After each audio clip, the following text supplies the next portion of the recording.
ឧទ្ធម្ភាគចក្រ MI8 ដែលមានតម្លៃ$10 លានរបស់រុស្ស៊ីត្រូវបានគំទេចដោយយន្តហោះគ្មានមនុស្សបើករបស់អ៊ុយក្រែនដែលមានតម្លៃត្រឹមតែ$500 ស្វាគមន៍ប្រិយមិត្តបងប្អូនអរគ្នាមកកាន់វីដេអូនៅពេលព្រឹកថ្ងៃទី30ខែកញ្ញាឆ្នាំ2025នេះយើងមកតាមដានជំនួយព័ត៌មានថ្មីអំពីអ្វីដែលជាការបំផ្លាញទៅដល់ឧទ្ធម្ភាគចក្រ MI8 របស់រុស្ស៊ីដែលកំពុងតែហោះហើរនៅលើអាកាសស្របពេលដែលប្រតិបត្តិការនេះផងដែរអ៊ុយក្រែនប្រើប្រាស់ជាមួយនឹងដ្រូនប្រភេទ SPV របស់ខ្លួនដែលមានតម្លៃត្រឹមតែ$500តែប៉ុណ្ណោះដែលបានទម្លាក់នៅឧទ្ធម្ភាគចក្រនោះដែលមានតម្លៃរាប់លាន$ខណៈដែលការប្រយុទ្ធនៅក្នុងតំបន់ Donetsk កាន់តែមានភាពខ្លាំងក្លាជួនទៅតាមប្រភពដែលបានចេញផ្សាយដោយកាសែត Express UF របស់អាមេរិកយន្តហោះគ្មានមនុស្សបើក SPV របស់អ៊ុយក្រែនដែលមានតម្លៃត្រឹមតែ$500បានបំផ្លាញទៅលើឧទ្ធម្ភាគចក្ររបស់រុស្ស៊ីតម្លៃរាប់លាន$នេះបើយោងទៅតាមមន្ត្រីនៅក្នុងប្រទេសអ៊ុយក្រែន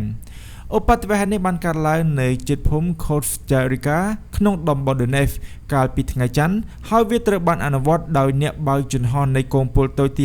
59នៃកងកម្លាំងប្រព័ន្ធគ្មានមនុស្សបើកคลิปវីដេអូដែលមានរយៈពេល30វិនាទីបានចេញផ្សាយដោយលោក Robert Mayer-Brovdy ដែលជាមេបញ្ជាការកងកម្លាំងប្រព័ន្ធគ្មានមនុស្សបើកដែលបានបង្ហាញនៅលើបណ្ដាញ Telegram របស់គាត់ដែលបានបង្ហាញអំពីពេលដែលយន្តហោះគ្មានមនុស្សបើកបានបុកទៅនឹងយន្តហោះដែលមានតម្លៃ$10 លានបង្កមានការផ្ទុះនៅពេលដែលឧទ្ធម្ភាគចក្របានផ្ទុះឆេះលោក Brovdy បាននិយាយថាលទ្ធផលគឺការងាររបស់ស៊ើបការសម្ងាត់និងប្រតិបត្តិការរបស់យើងអ្នកដែលហោះហើរនៅទីនោះដើម្បីមើលជំវិញគួរតែត្រៀមខ្លួនរួចរាល់លោក Brovdy បានបន្ថែមថាយន្តហោះដែលវាប្រហារដោយកងកម្លាំងអ៊ុយក្រែនគឺជាឧទ្ធម្ភាគចក្រ MI28 ដែលជាឧទ្ធម្ភាគចក្រវាប្រហារទំនើបរបស់រុស្ស៊ីត្រូវបានរចនាឡើងដើម្បីបំផ្លាញរថពាដែកបន្ទាយនិងបុគ្គលិកសត្រូវទោះបីជាយ៉ាងណាក៏ដោយអ្នកសរសេរប្លុកយោធារុស្ស៊ីបានអះអាងថាឧទ្ធម្ភាគចក្រដែលរងផលប៉ះពាល់គឺជាឧទ្ធម្ភាគចក្រដឹកជញ្ជូន M8 ហើយអ្នកបញ្ជាឧទ្ធម្ភាគចក្រនេះបានរួចជីវិតប៉ុស្តិ៍ Telegram Supernova Plus បានសរសេរថាអ្វីគ្រប់យ៉ាងគឺល្អបរិសុទ្ធទាំងនោះត្រូវបានជ្រើសរើសដោយកងទ័ពថ្មើរជើងហើយបានជំនះចេញនេះបើយោងទៅតាមប្រភពពីកាសែត Qpovទោះជាយ៉ាងណាក៏ដោយបើយោងទៅតាមទិន្នន័យបើកចំហឧទ្ធម្ភាគចក្រ MI28 នីមួយៗដែលមានតម្លៃប្រហែល$18 លាន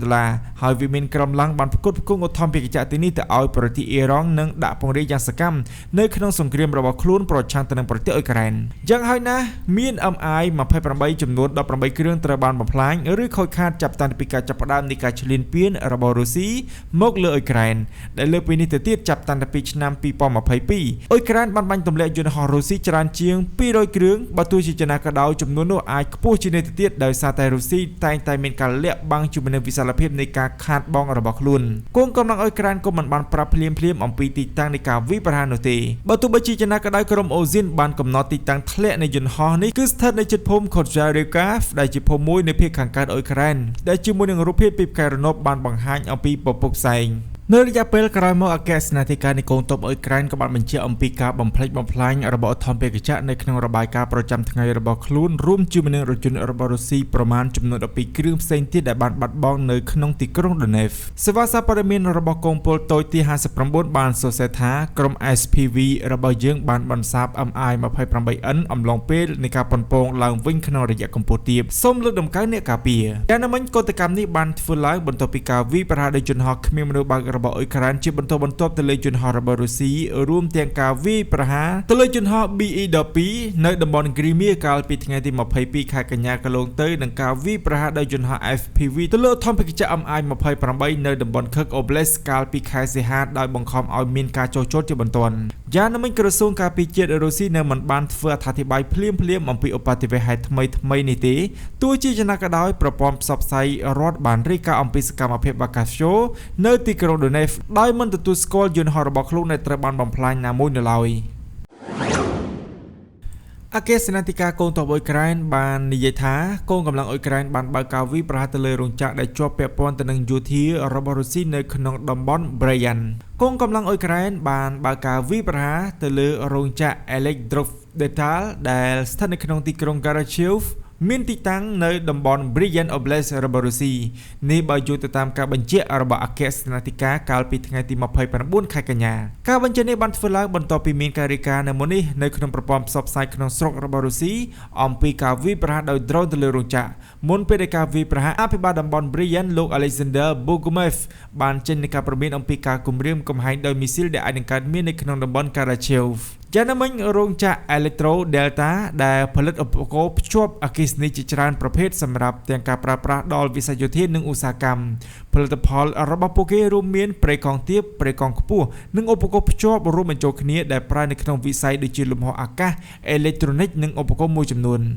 ស្មារតីទាំងនេះដែលត្រូវបានប្រើប្រាស់នៅក្នុងឧបករណ៍យោធាដែលមានយន្តហោះអង់តែនស្ថានីយមូលដ្ឋានបន្ទះស៊ីគ្វីបពុំនិងប្រព័ន្ធវាស់ស្ទង់ផ្សេងៗផងដែរការវិប្រហាទៅលើទីតាំងនៃអគារត្រូវបានគេរាយការណ៍ថាបានបង្កឲ្យមានការផ្ទុះនិងឆេះនៅកន្លែងនោះចំណែកឯទំហំនៃការខូចខាតទាំងស្រុងកំពុងត្រូវបានគេវិតម្លៃនៅឡើយបើយោងទៅតាមអគ្គសេនាធិការការវិប្រហានេះបានធ្វើឡើងដោយកងកម្លាំងកាំជ្រួចនិងកាំភ្លើងធំរបស់អ៊ុយក្រែនក្នុងការសម្របសម្រួលជាមួយនឹងសក្ខាផ្សេងទៀតនៃកងកម្លាំងប្រដាប់អាវុធអ៊ុយក្រែនហើយការវិប្រហាបានឈានទៅដល់គោលដៅដែលមានរយៈចម្ងាយប្រមាណ240គីឡូម៉ែត្រមេបញ្ជាការកងទ័ពជើងទឹកអ៊ុយក្រែនលោក Alexei Neves-Papa បានបញ្ជាក់ថាការវាយប្រហារនេះបានធ្វើឡើងដោយប្រើប្រាស់ជាមួយនឹងកាំជ្រួច Cruise ប្រភេទ Neptune របស់អ៊ុយក្រែនតំបន់ព្រីយ៉ានដែលស្ថិតនៅតាមបណ្ដោយព្រំដែនភាគខាងជើងនៃប្រទេសអ៊ុយក្រែនជាមួយនឹងប្រទេសរុស្ស៊ីហើយតំបន់ Garyshev ស្ថិតនៅចម្ងាយប្រហែល115គីឡូម៉ែត្រពីព្រំដែនអ៊ុយក្រែនប្រទេសនេះតែងតែវាយប្រហារទៅលើហេដ្ឋារចនាសម្ព័ន្ធយោធាយ៉ាងជ្រៅក្នុងប្រទេសរុស្ស៊ីក្នុងការប៉ុនប៉ងដើម្បីកាត់បន្ថយអំណាចប្រយុទ្ធរបស់ក្រុងមូស្គូខណៈដែលប្រទេសនេះនៅតែបន្តធ្វើសង្គ្រាមប្រឆាំងនឹងអ៊ុយក្រែនដែលមានរយៈពេលជាង3ឆ្នាំកន្លះមកហើយកាលពីថ្ងៃទី28ខែកញ្ញាកន្លងទៅក្របរ៉ុកែត HIMARS របស់អ៊ុយក្រែនតាមសេចក្តីរាយការណ៍ក៏បានវាយប្រហារទៅលើរោងចក្រថាមពលកម្ដៅនៅជិតទីក្រុង Belgorod របស់រុស្ស៊ីនេះបើយោងទៅតាមបណ្ដាញព័ត៌មានរបស់រុស្ស៊ីអភិបាលតំបន់ Belgorod លោក Vyacheslav Gladkov បានបញ្ជាក់អំពីការធ្វើកតកម្មទៅលើហេដ្ឋារចនាសម្ព័ន្ធសំខាន់ៗនៅក្នុងតំបន់ដែលមានដូចជាការដាច់ចរន្តអគ្គិសនីដ៏សំខាន់ដល់ឡែកកាលពីថ្ងៃទី28ខែកញ្ញានេះផងដែរទីភ្នាក់ងារស៊ើបការយោធារបស់អ៊ុយក្រែន HO ក៏បានអះអាងថាខ្លួនបានសម្លាប់ប្រតិបត្តិការយន្តហោះគ្មានមនុស្សបើករបស់រុស្ស៊ីយ៉ាងហោចណាស់4នាក់នៅក្នុងទីក្រុង Melitopol ក្នុងតំបន់ Zaporizhzhia ដែលកាន់កាប់ដោយរុស្ស៊ី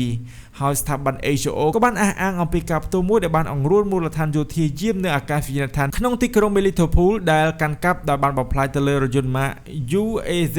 452សម័យសូវៀតនិងបានសម្លាប់ប្រតិបត្តិការយ៉ាងហោចណាស់ចំនួន4នាក់បាទប្រិយមិត្តបងប្អូនអ្នកគ្នាដែលតែនេះគឺជាអ្វីដែលជាសេចក្តីរាយការណ៍អំពី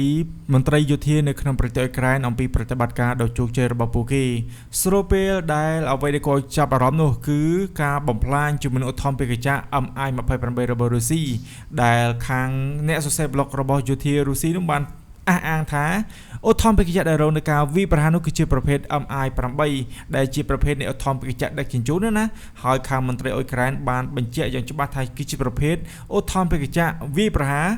Mi-28N ដែលជាឧទ្ធម្ភាគចក្រដ៏ទំនើបរបស់រុស្ស៊ីហើយមានតម្លៃប្រមាណរហូតដល់18លានដុល្លារហើយទន្ទឹមនេះអគ្គសេនាធិការកងទ័ពអ៊ុយក្រែនក៏បានបញ្ជាក់នៅក្នុងសេចក្តីថ្លែងការណ៍ប្រចាំថ្ងៃរបស់ខ្លួនគឺពួកគេបានវាយប្រហារទៅលើតំបន់ Bryansk របស់រុស្ស៊ីដែលបានបង្កទៅការខូចខាតទៅលើរោងចក្រអគ្គិសនីក៏ដូចជារោងចក្រផលិតគ្រឿងអេឡិចត្រូនិករបស់រុស្ស៊ីដែលពួកគេគិតថារោងចក្រនេះបានផលិតទៅដល់អ្វីដែលជាការផ្គត់ផ្គង់ទៅដល់យោធារុស្ស៊ីសម្រាប់ឧបករណ៍មួយចំនួនដែលមានដូចជារ៉ាដាប្រព័ន្ធទំនាក់ទំនងក៏ដូចជាប្រេកង់ទីខ្ពស់ជាដើម